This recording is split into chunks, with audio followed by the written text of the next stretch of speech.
ابن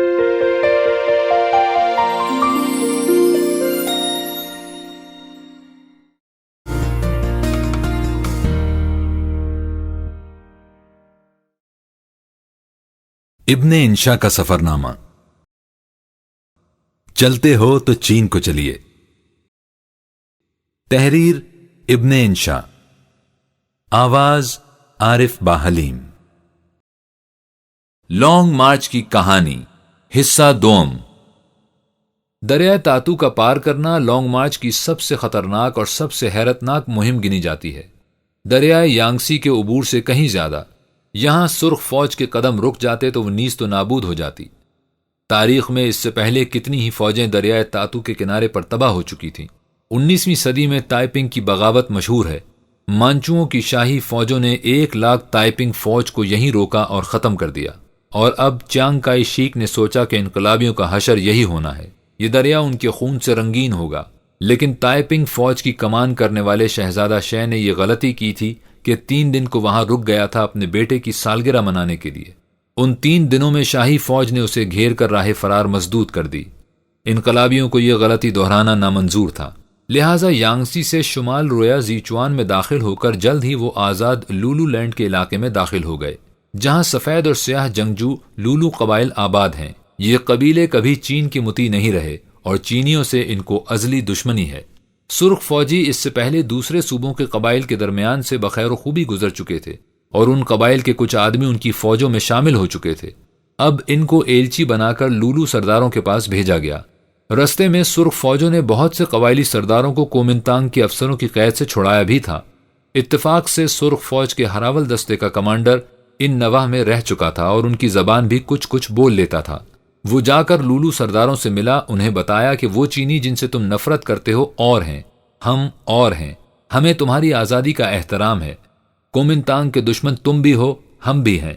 ان لولو سرداروں نے آزمانے کے لیے کہا، اچھا یہ بات ہے تو ہمیں اپنی حفاظت کے لیے ہتھیار دو۔ سرخ فوج نے یہ بات فوراً مان لی۔ اس پر لولو حیران رہ گئے۔ نہ صرف یہ رستہ سلامتی سے طے ہوا بلکہ سینکڑوں لولو بھی سرخ فوج میں شریک ہو گئے۔ پہلی آرمی کور کا جو کمانڈر سب سے پہلے تاتو پہنچا وہ لن پیاؤ تھا، جس کا نام آج سب جانتے ہیں۔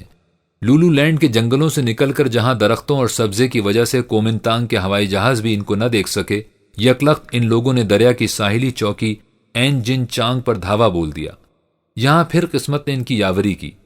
پہاڑی پر چڑھ کر دریائے تاتو کی پنہائی پر نظر ڈالی تو کیا دیکھتے ہیں کہ 3 کشتیاں جنوبی کنارے کے ساتھ لنگر انداز ہیں۔ یہ کیسے ہوا؟ ہوا یہ کہ اس وقت کومنتانگ کی صرف 1 ریجمنٹ دوسرے کنارے پر تعینات تھی، لیکن اس کا کمانڈر اسی علاقے کا رہنے والا تھا۔ وہ جانتا تھا کہ سرخ فوجیں لولو لینڈ کے راستے کبھی اتنی جلدی یہاں نہ پہنچ سکیں گی، انہیں کئی دن لگیں گے، لہٰذا اس روز وہ اپنے دوستوں اور رشتہ داروں سے ملنے اور دعوت اڑانے شہر آیا ہوا تھا۔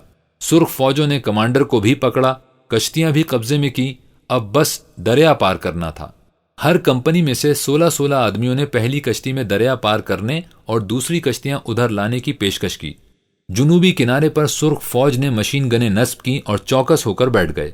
مئی کا مہینہ تھا، سیلاب کے پانی نے تاتو کا پاٹ یانگسی سے بھی بڑھا دیا تھا۔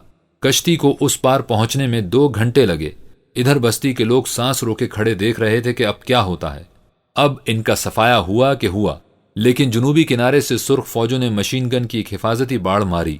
پار اترنے والوں کی چھوٹی سی ٹکڑی پیچ کھا کر دشمن کی فوجوں کے پیچھے ایک پہاڑی پر جا اتری اور وہاں ہلکی مشین گنوں سے فائر کیے اور کچھ بم بھی اچھال دیے۔ دیکھتے ہی دیکھتے کومنتانگ فوجی پسپا ہوئے اور پھر پسپا ہوتے چلے گئے۔ ہاؤ کی آوازیں گونجیں۔ کشتیوں کے گھاٹ پر اب سرخ فوجیوں کا قبضہ تھا۔ اب پہلی کشتی واپس آئی اور اپنے ساتھ 2 کو اور کھینچ کر لائی، اور دوسرے حلے میں ہر ایک میں 80 جوان سوار تھے۔ اس دن، اس رات اور پھر کئی دنوں تک یہ کشتیاں مصروف رہیں، حتیٰ کہ ایک ڈویژن فوج اس پار پہنچ گئی۔ لیکن دریا کا دھارا روز بروز تیز ہو رہا تھا۔ تیسرے روز تو کشتی کو اس پار جانے میں 4 گھنٹے لگے، جس کا مطلب یہ تھا کہ تمام فوج اور ساز و سامان اور بار بردار جانوروں کو ادھر پہنچانے میں ہفتوں لگ جائیں گے، اور اتنے میں غنیم گھیرا ڈالنے کو موجود ہوگا۔ اب لن پیاؤ کی فوج این جنگ چانگ میں جمع تھی۔ چیانگ کائی شیک کے ہوائی جہاز نہ صرف دیکھ چکے تھے بلکہ اس پر بمباری بھی کر چکے تھے۔ دشمن کی فوجیں ہر طرف سے کمک کو بڑھی آ رہی تھیں۔ لن پیاؤ چوتے، ماؤ زے تونگ، چو این لائی اور پینگ تے ہوائی نے فوراً آپس میں مشاورت کی اور ایک فیصلہ کیا اور فی الفور اس پر عمل شروع کر دیا۔ اس جگہ سے کوئی 150 میل دور مغرب میں جہاں اونچی گھاٹیوں کے درمیان دریا گہرا اور پارٹ میں کم چوڑا ہو جاتا ہے، لوہے کی زنجیروں کا ایک مشہور پل ہے جسے لیو کا پل کہتے ہیں۔ تبت کے مشرق میں تاتو دریا پار کرنے کا یہ آخری پل ہے۔ اب یہ فوج پیادہ پا اس طرف روانہ ہوئی۔ کبھی یہ ہزاروں فٹ اونچی چٹانوں پر ہوتے، کبھی ان کی پگڈنڈی نیچے ترائی میں سے گزرتی جہاں کمر کمر تک کیچڑ اور دلدل تھی۔ اگر وہ اس پل کو پار کر لیتے ہیں تو پوری فوج مرکزی زیچوان میں جا اترتی ہے، لیکن اگر نہیں کر سکے تو انہیں پھر الٹے پاؤں لولو لینڈ میں سے گزر کر دوبارہ صوبہ نیان میں داخل ہونا پڑے گا اور پھر لڑتے بھڑتے تبت کی سرحد پر لی کیانگ پہنچنا ہوگا۔ یہ کوئی 250 میل کی مسافت ہے اور جب تک کتنوں کی جان سلامت رہے گی۔ اب سرخ فوجوں نے تاتو کے جنوب کی طرف بڑھنا شروع کیا۔ ادھر شمال کی فوجوں نے کسی بار پارٹ تنگ ہو جاتا تو یہ دونوں ایک دوسرے کو آواز دے سکتے تھے۔ دن رات یہ قافلے تیزی سے بڑھتے گئے، بس 10 منٹ کو آرام یا کھانا کھانے کو رکتے تھے۔ دوسرے دن دریا کے داہنے ہاتھ والا دستہ پیچھے رہ گیا، اس لیے کہ زیچوان کی سرکاری فوجوں سے جھڑپیں ہونے لگیں۔ جنوبی دستہ برابر آگے بڑھتا گیا۔ یکایک انہوں نے دیکھا کہ دوسری طرف کومنتانگ کی فوجیں بھی لیو کے پل کی طرف یلغار کرتی جا رہی ہیں۔ اب دونوں میں دوڑ شروع ہوئی، لیکن سرخ فوج کے ہراول دستے اپنے انقلابی عزم کی بدولت بازی لے گئے۔ یہ پل صدیوں پرانا تھا۔ 16 بھاری آہنی زنجیریں آر پار تنی تھیں۔ یہاں پارٹ کوئی 100 گز تھا۔ زنجیروں کے سرے بھاری چٹانوں میں پیوست تھے۔ ان زنجیروں کے درمیان لکڑی کے تختے اور شہتیر سڑک کا کام دیتے تھے، لیکن جب سرخ فوج وہاں پہنچی تو دیکھا کہ ان میں سے آدھے تختے ہٹائے جا چکے ہیں، صرف زنجیریں باقی ہیں۔ شمالی کنارے دشمن کا ایک دستہ مشین گنیں سنبھالے بیٹھا تھا اور ان کے پیچھے کومنتانگ فوج کی ایک ریجمنٹ انتظار کر رہی تھی۔ زیچوان کے لوگوں کو اس پل سے جذباتی دلبستگی نہ ہوتی تو اسے بھی تباہ کیا جا سکتا تھا۔ ایک روایت کے مطابق اس پل کی تعمیر پر 18 صوبوں کی دولت صرف ہوئی تھی۔ پھر یہ کون سوچ سکتا تھا کہ سرخ فوجی فقط زنجیروں پر چلتے ہوئے دریا عبور کرنے کی کوشش کریں گے، لیکن انہوں نے کیا یہی۔ مقصود یہ تھا کہ دشمن کی کمک پہنچنے سے پہلے پل کے ناکے پر قبضہ کیا جائے۔ اس خطرناک آزمائش کے لیے پھر لوگ رضاکارانہ طور پر آگے آئے۔ ان میں سے 30 جوان چنے گئے، ان کے پاس بم تھے اور انہوں نے زنجیروں کے حلقے پر قدم رکھتے ہوئے آگے بڑھنا شروع کیا۔ سرخ فوجوں کی مشین گنوں نے سہارے کے لیے دشمن کے ناکے پر گولیاں برسانی شروع کی۔ ادھر سے بھی جواب آیا اور اب گولیاں پل عبور کرنے والے مجاہدوں کا بھی نشانہ لینے لگیں۔ سب سے آگے کا مجاہد گرا، پھر دوسرا، پھر تیسرا، لیکن اور آگے بڑھنے پر تختوں کی اوٹ انہیں ملی اور وہ گولیوں سے محفوظ ہو گئے۔ آخر ایک مجاہد لکڑی کے تختے پر جا کر کھڑا ہوا اور ایک دستی بم دشمن کے دستے پر مارا۔ کھلبلی مچ گئی، شور ہوا کہ باقی تختے بھی توڑ دو یا اٹھا دو، لیکن اب کیا ہو سکتا تھا؟ اب تو رینگتے رینگتے اور لوگ بھی پہنچ گئے تھے۔ تختوں پر پیرافین پھینک کر آگ لگا دی گئی، لیکن جب تک 20 سرخ جوان ہاتھوں اور گھٹنوں کے بل بڑھتے بہت قریب آ چکے تھے اور دشمن کے مشین گنوں کے ٹھکانوں پر بم پھینک رہے تھے۔ یکایک جنوبی کنارے پر نعرہ گونجا، سرخ فوج زندہ باد، انقلاب زندہ باد، تاتو پل کے 30 ہیرو زندہ باد۔ دشمن بھاگ کھڑا ہوا۔ شولوں کے سائے میں یہ مجاہد دشمن کی چوکی پر قابض ہو چکے تھے۔ اب اور بھی لوگ زنجیروں پر چڑھ کر آ گئے اور آگ بجھانے اور تختے دوبارہ جمانے لگے۔ ادھر سے شمالی کنارے کی سرخ فوج کے دستے بھی آ پہنچے۔ چیانگ کائی شیک کے طیارے فضا میں گرجتے رہ گئے۔ انہوں نے پل کو بھی بم گرا کر اڑانے کی کوشش کی، لیکن وہ سارے بم پانی میں گرے۔ اس روز دریائے تاتو کے اس پار جو جشن ہوا اس کا اندازہ خود ہی کر لیجئے، لیکن ابھی کڑے کوسوں کی منزلیں باقی تھیں۔ ابھی تو 2000 میل کا پیادہ پا سفر درپیش تھا۔ تاتو دریا کے شمال میں انہیں 16,000 فٹ اونچے پہاڑوں پر چڑھنا پڑا، جہاں سے مغرب کی طرف تبت کی دھرتی بس برف کا سمندر نظر آتی تھی۔ یہاں کچھ لوگ پہاڑوں کی سردی کی تاب نہ لا کر مرے، کچھ دلدلوں کی نظر ہوئے۔ ایک آرمی کور کے تو 2/3 جانور جو بار برداری کا واحد ذریعہ تھے دلدل میں ایسے ڈوبے کہ پھر نہ ابھر سکے، لیکن یہ نقصان بھی ان کا راستہ نہ روک سکا۔ پہاڑوں اور گھاٹیوں پر یہ جرری سپاہ آگے بڑھتی ہی گئی۔ آخر 20 جولائی کو انہوں نے ماؤکنگ کے زرخیز خطے میں ڈیرے جا ڈالے۔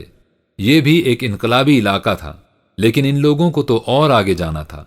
پہلے کیانگسی کے پڑاؤ سے جو پہلی، تیسری، 5ویں، 8ویں اور 9ویں فوجیں چلی تھیں، ان میں اب فقط 45,000 آدمی رہ گئے تھے۔ باقی تمام ہلاک اور تباہ نہ ہوئے تھے، بلکہ کچھ دستے ہر علاقے میں پیچھے چھوڑ دیے جاتے تھے تاکہ کسانوں کو منظم کریں اور دشمن کو نقصان پہنچائیں۔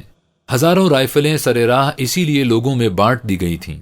راستے میں اس سپاہ نے بہت سے دوست بنائے تھے، بہت سے دشمن۔ دشمن وہ جاگیردار اور سرمایہ دار جن سے انہوں نے رسد حاصل کی، اور دوست وہ غریب جن کو انہوں نے مدد دی۔ فوج کی ضروریات سے فاضل تمام رسد لوگوں میں بانٹ دی جاتی تھی۔ جائیدادوں کے قبالے تلف کر دیے گئے، ٹیکس اڑا دیے گئے اور غریب کسانوں کو مسلح کر دیا گیا۔ کیانگسی سے چلتے ہوئے یہ فوج اپنے ساتھ کافی خزانہ لیے ہوتی تھی۔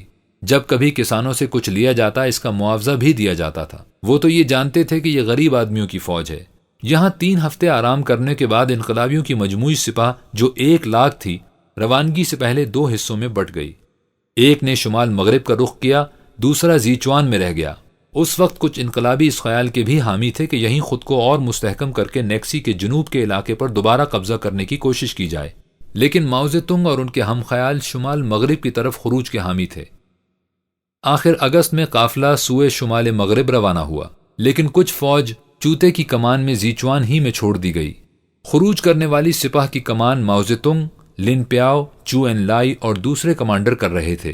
یہ سپاہ 30,000 پر مشتمل تھی۔ اب اس سفر کا سب سے خطرناک علاقہ شروع ہوتا ہے۔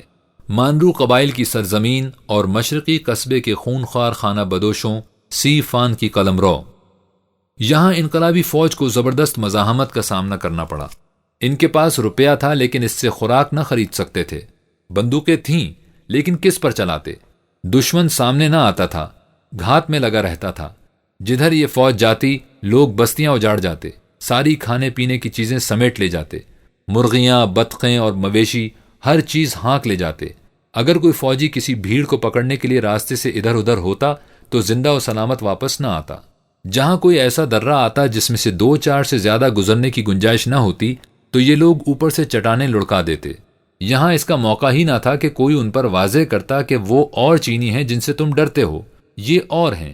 قبیلے کی ملکہ نے حکم دیا کہ جو شخص ان لوگوں کی مدد کرے گا اسے دیگ میں ڈال کر ابال دیا جائے گا۔ ناچار یہاں ان لوگوں کو مجبوراً طاقت استعمال کرنا پڑی۔ یہاں کے شلجم ایسے بڑے بڑے تھے کہ ایک شلجم سے 15 آدمی پیٹ بھر لیں۔ اس کے بعد گھاس اور دلدلوں کی سرزمین شروع ہوئی۔ یہاں دور تک کوئی بستی دکھائی نہ دیتی تھی۔ بارش یہاں مسلسل تھی اور دلدلوں میں سے گزرنے کا تنگ راستہ فقط مقامی باشندوں کو معلوم تھا۔ یہاں بہت آدمی اور بہت مویشی دلدل کی نظر ہوئے۔ جہاں کسی کا پاؤں رپٹا وہ اندر ہی اندر دھستا چلا گیا۔ یہاں جلانے کو لکڑی تک نہ تھی۔ کچی سبزی اور کچا اناج کھانا پڑتا تھا۔ پناہ کے لیے اونچے درخت بھی نہ تھے اور ان لوگوں کے پاس خیمے نہ تھے۔ رات کو بس جھاڑیوں کے اوپری سرے باندھ کر یہ لوگ ان کی اوٹ اور پناہ میں بیٹھتے، اور یوں اس امتحان سے بھی فاتحانہ گزر کر یہ قافلے والے کانسو کے صوبے کی سرحد پر جا اترے۔ دشمنوں کی فوجوں نے یہاں بھی راستہ روکا، یہاں بھی لڑائیاں لڑی گئیں، جن میں سے ایک میں ہارنا بھی مکمل شکست ثابت ہو سکتا تھا، لیکن انقلابی تمام گھیرے توڑتے گئے، اور جب وہ 20 اکتوبر سن 1935 کو پورے 1 سال بعد دیوار چین کے دامن میں شمالی شینسی میں جا کر اترے تو گننے پر معلوم ہوا کہ فقط 20,000 ہیں۔ ان میں سے اکثر کے پاؤں راہ کی صعوبتوں سے سوجے ہوئے تھے اور پتھر بنے ہوئے تھے، لیکن دلوں میں عزم و ہمت کی جوت جل رہی تھی۔ یہ لانگ مارچ جو ایک شکست سے شروع ہوا تھا، آنے والی بڑی اور مستقل فتح کا پہلا قدم ثابت ہوا۔ یہاں نیان کے غاروں میں ماؤ زیتونگ نے اپنی طاقت کو مستحکم کیا، جاپانیوں کو ناکوں چنے چبوائے، اور آخر میں سارے چین نے ان کی فاتحانہ یلغار کے قدم چومے۔ یہاں یہ داستان ختم ہوتی ہے۔ ہمیں اپنے سفرنامے کے درمیان اس حکایت طویل و لذیذ کو اس لیے لانا پڑا کہ اس کے بغیر چین کے موجودہ حکمران انقلابیوں کی سخت کوشی کا اندازہ کرنا مشکل ہے۔ نئے چین کی پرانی نسل ہو یا نئی، اس مہم اور اس کے سانحات کی چھاپ سبھی کے ذہنوں پر ملے گی۔ اس واقعے کے متعلق گیت بھی ہیں اور ڈرامے بھی، فلمیں بھی ہیں، ناول بھی اور کہانیاں بھی۔ سچ تو یہ ہے کہ ماؤ زیتونگ اس مہیب مہم میں سے گزر کر ہی ماؤ زیتونگ بنا، عوام کے دلوں کا حکمراں جس کا کوئی حریف نہیں۔